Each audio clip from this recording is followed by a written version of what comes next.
রাত্র যখন গভীর হয়ে যায়, ওরে বান্দা আপনার আমার টাকা নাই, পয়সা নাই,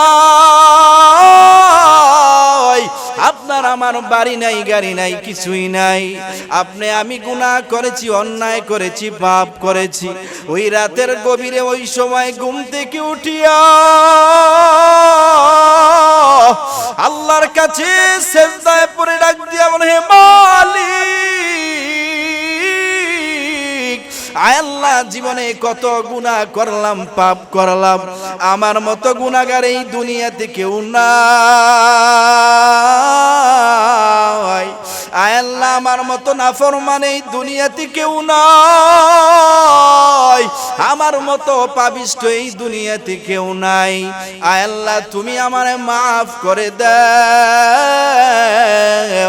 এরে বান্দা আল্লাহ তাআলা ওই সময় ডাক দিয়া বলে, গোলাম, ওই রাতের গভীরে আমি আল্লাহ তাআলা প্রথম আসমানে আইসা বান্দা তোরে ডাকতে থাকি, বান্দা তোর কি লাগবে আমি আল্লাহর কাছে বল।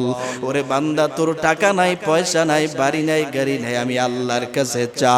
ওরে বান্দা তোর চাকরি নাই, আমি আল্লাহর কাছে চা, আমি আল্লাহ তোরে দিয়া দিব। ও মুমিন মুসলমানেরা, এই জন্য আল্লাহর নবী বলেন সলাতুল লাইল, ওই রাতের নামাজটা বড় দামি নামাজ, বড় দামি নামাজ। ওই সময় যদি ঘুম থেকে উঠিয়া ঠান্ডা পানি দিয়া ওযু বানাইয়া সুন্দর করে আল্লাহর কাছে নিজের গুনাহের জন্য নিজের চাহিদা আল্লাহর কাছে চাইতে পারেন, আল্লাহ বলে, বান্দা তোর চোখের পানি নাকের ডগায় আসার আগে আমি আল্লাহ তোর সব আশাগুলা পূরণ করে দিব।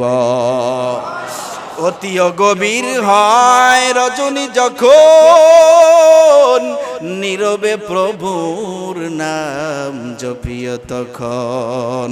প্রভুর করুণা যদি পাইবারে চাও, প্রভুর করুণা যদি পাইবারে চাও, গভীর রাতে উঠে তাহার গুণগান গাও। আল্লাহু আকবার। এই মুহররমের আমল আমরা পাইলাম। 1 নাম্বার হলো রোজা রাখতে হবে, 2 নাম্বার হলো তাহাজ্জুদের নামাজ পড়তে হবে, ঠিক কি না? আর জোরে বলেন, আল্লাহ বলেন, ওয়া মিনাল লাইলি ফাসজুদ লাহু ওয়া সাব্বিহু লাইলান তাওয়ীলা। আল্লাহ তাআলা বলেন, গভীর রজনীতে ঘুম থেকে উঠিয়া তোমরা তোমার মালিককে সেজদা করো, তাসবিহ পড়ো, তার পবিত্রতা ঘোষণা করো।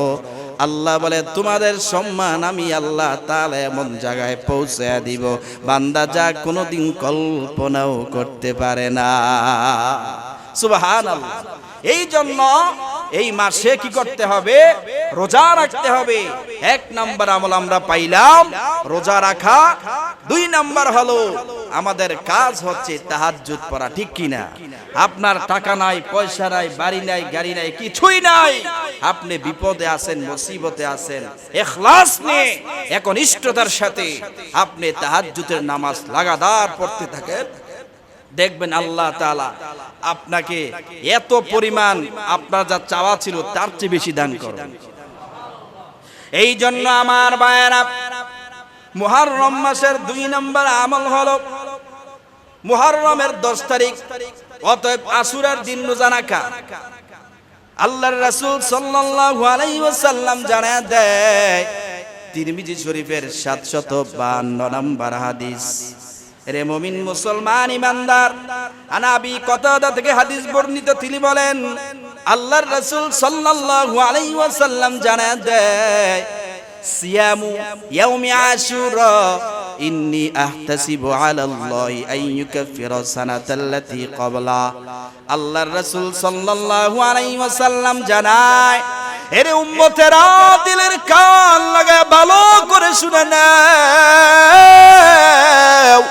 আরে কেউ যদি 10 মুহররম অর্থাৎ আশুরার দিন একটা রোজা রাখতে পারে, আমি নবী আশাবাদী আল্লাহ রাব্বুল আলামিন একটা রোজার কারণে তার পিছনের 1 বৎসরের সমস্ত গুনাহগুলা মাফ করে দিবে। এই আশুরার দিন যেটাকে 10 মুহররম বলা হয়, কেউ যদি আশুরার দিনে রোজা রাখে, নবী আশাবাদী আল্লাহ তাআলা আমার উম্মতের 1 বৎসরের সমস্ত গুনাহ মাফ করে দিবে। সুবহানাল্লাহ।